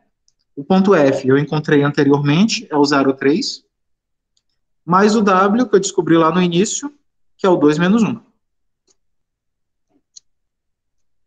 Portanto, isso daqui vai me dar 0 e 2, 2. 3 e menos 1, 2. Então, essas são as coordenadas do ponto, 2 e 2. Então, como o problema me pediu quem são as coordenadas, eis as coordenadas. O do ponto F é 0 e 3, e do ponto G é 2 e 2. Tranquilo, gente? Deu para entender aí?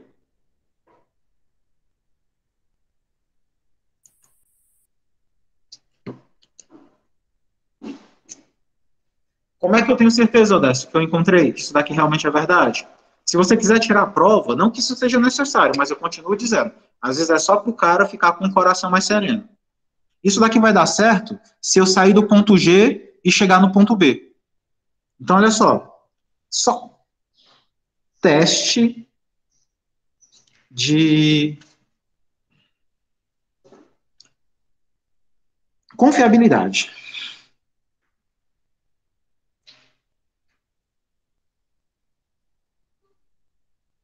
Quem seria o ponto B, gente? Usando a mesma ideia usada nos 10 anteriores. Quem seria o ponto B? Com a ideia de deslocamento vetorial. Isso. Seria o G mais o W. Então, eu vou pegar aqui o ponto G e vou escorregar ele pelo vetor W. O G eu encontrei aqui, é o 2, 2. O W eu tenho lá desde o começo, que é o 2 menos 1. Somando, 2 e 2 são 4. No outro, 2 e menos 1 é 1. Então, o B está batendo no 4, 1, que foi justamente o ponto dado no problema, né? Então, realmente, eu consegui percorrer fazendo 3 segmentos de igual medida e realmente eu cheguei onde eu queria. Saí do A, cheguei no B e consegui percorrer com 3 segmentos de mesmo tamanho. Então, deu tudo certo.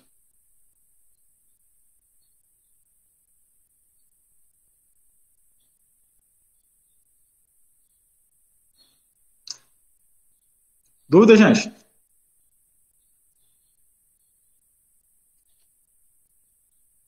Tranquilo?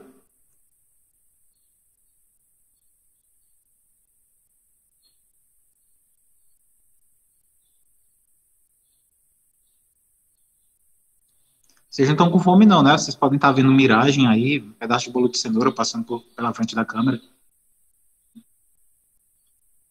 É só uma miragem, viu? Não tem ninguém comendo aqui durante a aula.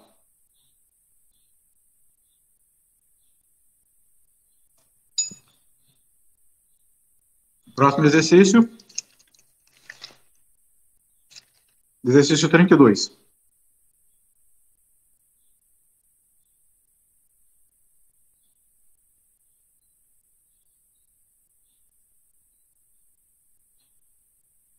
Sendo A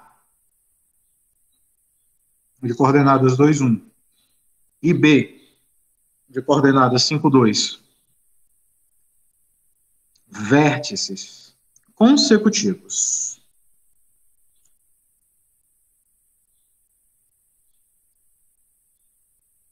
de um paralelogramo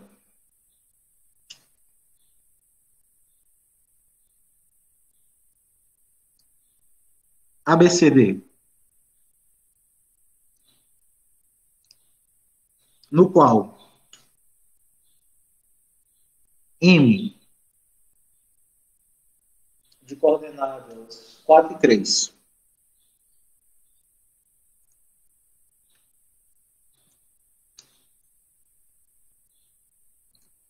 é o ponto médio de qualquer diagonal,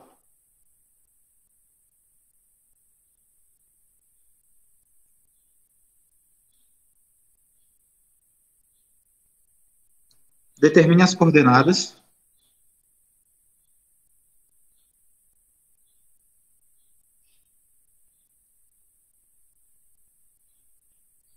dos demais vértices.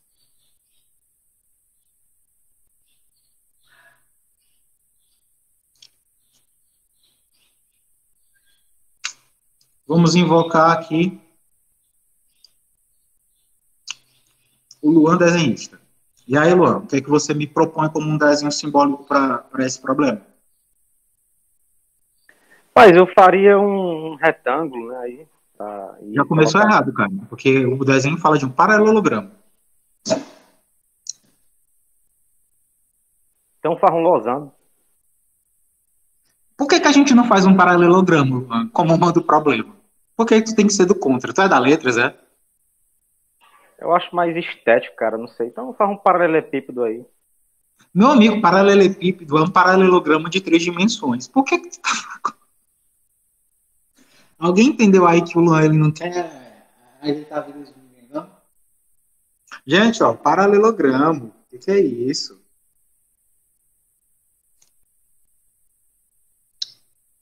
Ó, paralelogramo. O pai de todos os quadriláteros. É um cabra que tem lados paralelos congruentes, mas os ângulos não são retos. Esse camaradinho aí. Então ele falou que A e B são vértices consecutivos. Então eu vou colocar aqui, ó. Aqui o A. aqui o B. Eu vou colocar o C e o D aqui. Eu não sei quem são as coordenadas de C, nem sei quais são as coordenadas de D. Eu vou deixar por aqui, por enquanto. C, sem ninguém, e D, sem ninguém.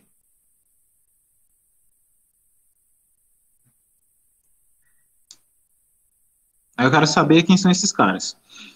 E a outra coisa que foi me dita é que MN é o ponto médio de qualquer diagonal. As diagonais, pessoal, são esses segmentos aqui, né? Ó, que unem vértices não consecutivos. Não adjacentes, né? Não consecutivos. Então, essas são as diagonais. E o ponto M é justamente esse cara aqui, ó. É o ponto de encontro entre elas. Tem coordenadas 4 e 3.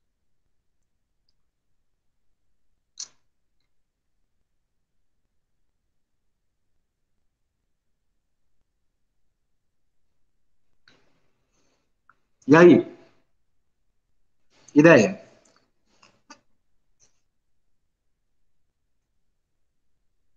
Cara, Vamos lá. Tu tem um vértice aqui que tu não sabe quem é. Aí tu tem outro vértice bem aqui que tu não sabe quem é.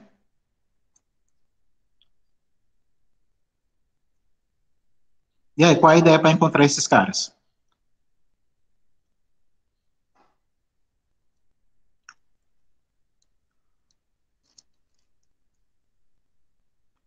Pronto, pessoal. Parei de fazer inveja para vocês. Até porque a comida acabou.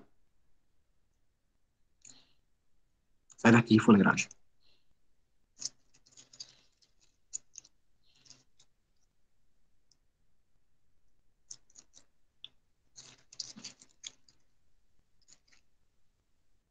Vamos nós.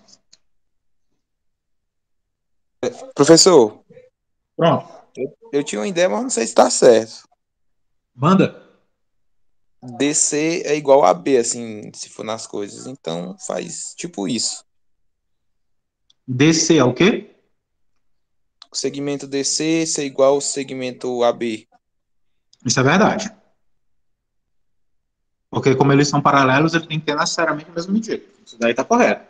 Mas onde é que tu usa isso para encontrar as coordenadas?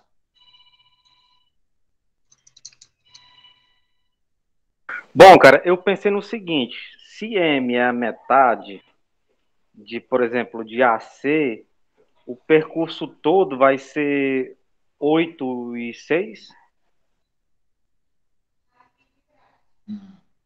de A para Ideia C. bacana. Ideia bacana. A ideia é boa, a ideia é boa. Eu gosto de ouvir as ideias de vocês, porque com o tempo vocês vão começando a fazer a maturação das coisas e começam a entender o sentido geométrico. E isso é importante. É bom a gente se ouvir às vezes. E valorizar as próprias ideias, porque às vezes você está certo, mas a autoestima tá lá junto com o Grêmio na zona de rebaixamento, né? Então vamos lá, vamos pensar no seguinte. O M, gente, é o ponto médio. Pelo fato do M ser ponto médio, eu posso garantir para vocês que o vetor de deslocamento AM é o mesmo vetor de deslocamento MC. Concordam? Já que M é o ponto médio, então o AM é o mesmo MC. E disso, eu também posso lhe dizer que o BM é igual a QM.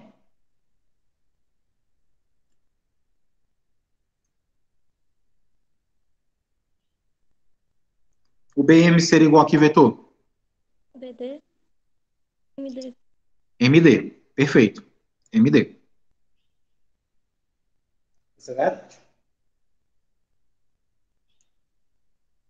Agora é o seguinte, ó. Eu quero chegar no C. Eu posso sair do M, não posso?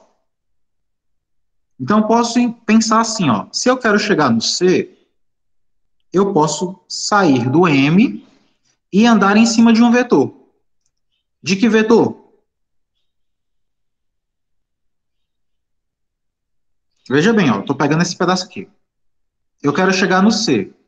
Para isso, eu quero sair do M. Então, o C seria sair do M e andar em cima de que vetor? Vetor MC. Vetor MC, perfeito. Mas o MC tem um cara que é igual a ele, que também pode ser andado. Se eu não quiser andar pelo MC, porque MC eu não sei quem é, já que eu não sei quem é o C. Mas que outro cara anda igual ao MC? O AM. O AM. Então, isso daqui é a mesma coisa que o M andando pelo AM. O M eu já conheço, né? É o ponto de coordenadas 4 e 3. O AM eu consigo descobrir quem é, gente. Porque eu tenho o A e eu tenho o M. Então agora eu tenho uma condição, eu tenho como descobrir o C. Porque o M eu conheço e o AM eu posso fazer. Porque eu já tenho o A e já tenho o C. Beleza? E agora eu quero descobrir quem é o D. Uma forma de descobrir quem é o D é pegar o M e andando sobre quem? O MD. Sobre o MD. Só que o MD é ruim porque eu não sei quem é o D ainda. Mas me diga alguém capaz de substituir MD e que tem o mesmo comportamento dele. O vetor BM. BM. Então isso daqui seria M mais BM. Porque o B eu tenho e o M também eu tenho. Então eu acabei de descobrir os caminhos que me levam para C e D. Para isso, eu só preciso descobrir quem é o AM e quem é o BM. Então, quem é o AM? Agora a gente consegue aqui fazer um negócio legal, porque agora eu consigo me deslocar sobre caminhos que eu conheço. Então, quem é o AM? O AM é M menos A. O M eu sei quem é 4,3. O A eu também conheço, que foi dado no problema, é o 2,1. Correto? E fazendo essa continha aqui, 4 menos 2 são 2. E 3 menos 1 é 2. Então é 2, 2. O outro cara que eu preciso andar é o BM. O BM é quem? Em conta. É o M menos B. O M eu tenho, é o 4,3. O B eu também tenho, foi dado no problema, é o 5,2. Fazendo as contas, 4 menos 5 é menos 1. E 3 menos 2 é 1. Então é 1 menos 1. Menos 1. Agora é só pegar e substituir, né, gente? Agora é só substituir. Vou pegar aqui mais uma folha.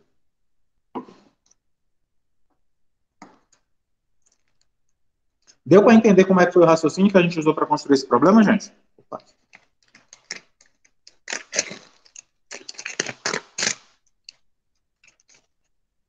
Deu para entender aí a construção desse problema? Tanto a parte geométrica, como eu fiz aí a mudança dos vetores para ficar mais fácil da gente encontrar quem era cada cara?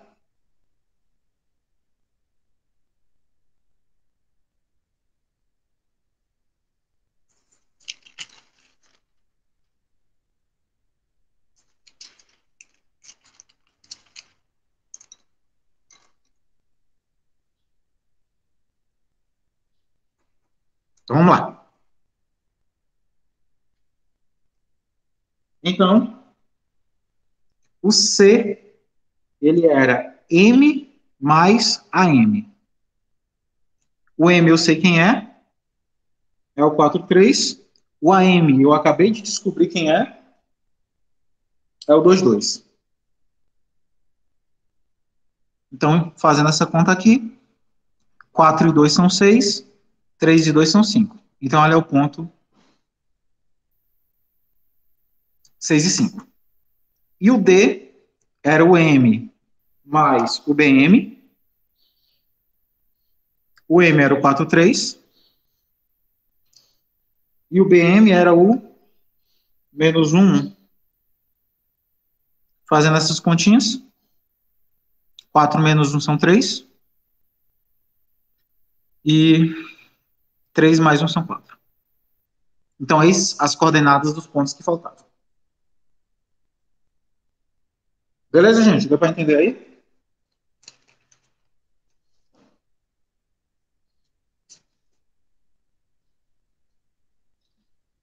Tranquilo, gente? Professor, Pois então, não. para isso, precisa descobrir primeiro o vetor, né? Que liga entre os pontos. Sim, Poder de somar. preferência um que você consiga conhecer os números, né? Consiga calcular, saber exatamente quem são as coordenadas. Por isso que a gente às vezes fica trocando um vetor pelo outro, porque às vezes você tem que andar sobre um vetor que você não conhece uma das extremidades. Mas aí você substitui por outro que é paralelo a ele e que tem aquelas extremidades conhecidas. É mais fácil você andar por caminhos conhecidos do que por caminhos desconhecidos. Uhum. Tá Vamos só checar para ver se é certo, porque a checagem desse problema vai me levar para o nosso último problema de hoje, que é o problema 33. Então vamos ver se isso daqui que eu construí é de fato verdade. Ó. Recuperar o paralelogramo que eu tinha. O A era 2,1, o B era 5,2. Eu estou dizendo agora que o C ele vai ser o 6,5 e agora o D vai ser o 3,4. E eu estou dizendo que o ponto médio das diagonais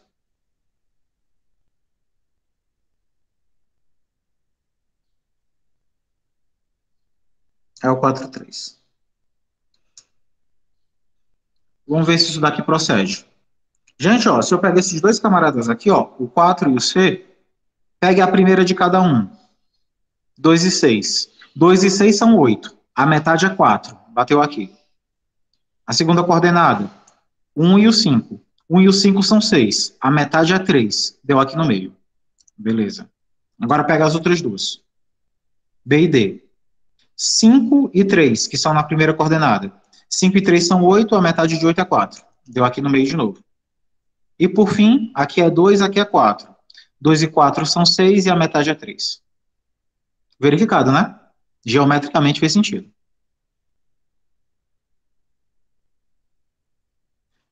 Tranquilo, gente? Professor, pegando qualquer paralelograma, também dá certo, né? Já que é a mesma regra. Tranquilo, gente? Finalizando, exercício 33.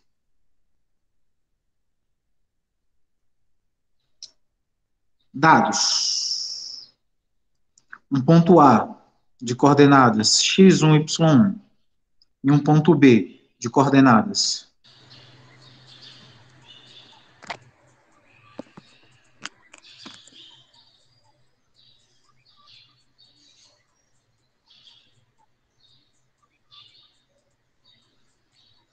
x2, y2. Então, se P, xm, ym é o ponto médio,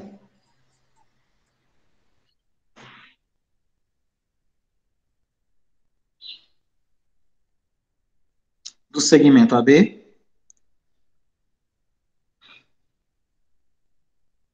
então, prove que o xm é x1 mais x2 sobre 2 e o ym é y1 mais y2 sobre 2. Prova que isso é verdade. Gente, só um minutinho, por favor.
Voltei, jovens.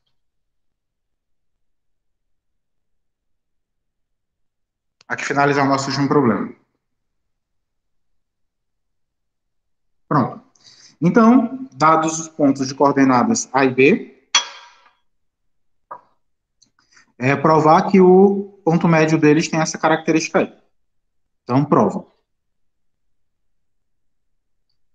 Pessoal, ó, se o M é ponto médio, então se eu imaginar aqui o segmento AB, se o M está aqui, então, o que eu posso garantir? Que o vetor AM é o vetor MB, correto? Mas aí quem é o AM? A gente sabe que é M menos A. E quem é o vetor MB? É o B menos M, correto? Colocando isso daqui em coordenadas, quem é o MA? M menos A. O M, no caso não é o M não, né, gente? Eu tinha colocado o P, né? Então vou trocar aqui o P e colocar o M. Meio. Uhum. Então quem é o M? O M é o XM, YM. Menos o A. O A é o X1, Y1. Igual B menos M. O B tem coordenadas X2, Y2, menos o M, que tem coordenadas XM, YM. Correto? Fazendo aqui a conta em cada lado, fazendo a conta aqui, XM menos X1, e na outra coordenada, YM menos Y1. Correto? Desse lado de cá, fazendo as contas, X2 menos XM,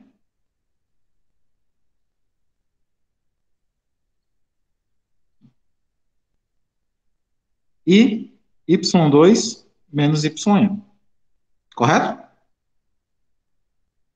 E fazendo a igualdade, essa coordenada tem que ser igual a essa. Então, XM menos X1 tem que ser igual a X2 menos XM. Correto? Fazendo essa coordenada igual a essa. Primeira com primeira. E segunda com segunda, fica assim. YM menos Y1 é igual, na segunda coordenada, Y2 menos YM. Agora vamos resolver simultaneamente isso daqui. Gente, ó, esse XM que é negativo, eu vou passar para cá positivo, e esse X1 que é negativo, eu vou passar para o outro lado positivo, ok?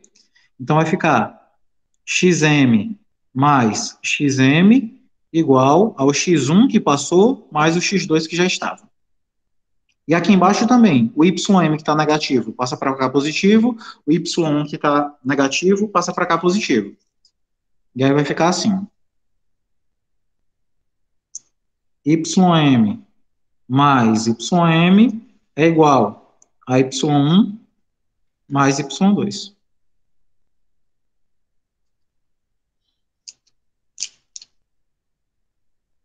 E aí como é que eu resolvo isso daqui? YM com YM dá 2YM igual a X1 mais X2.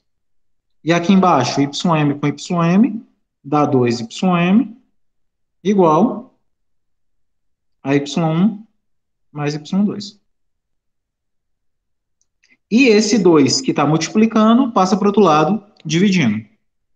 Então, o XM em cima vai ser X1 mais X2, tudo isso dividido por 2. E o YM vai ser o quê? O 2 que está multiplicando passa dividindo. Ele vai ser o Y1 mais o Y2 Tudo isso dividido por 2. E é justamente o que a questão queria que você provasse, né? Que o xm é x1 mais x2 sobre 2 e o ym é y1 mais y2 sobre 2. E aí fica provada a fórmula do ponto médio para pontos. E aí, galera, dúvida? Tranquilo?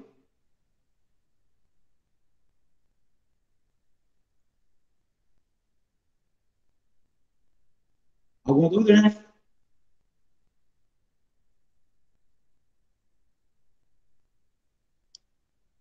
Bom, moçada, se ninguém tem nenhuma dúvida, nenhuma pergunta, nem nada do tipo, a gente fica por aqui por hoje, né? A gente já fez bastante coisa, né? Chegamos até o exercício de número 33, está com uma média de 11 exercícios por aula, tá razoável. Não tá bom não, mas a gente chega já lá.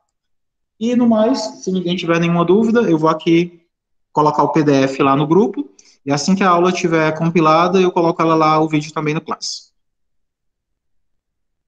Tudo tranquilo? Nenhuma dúvida? Pois é isso, pessoal. Então, até amanhã.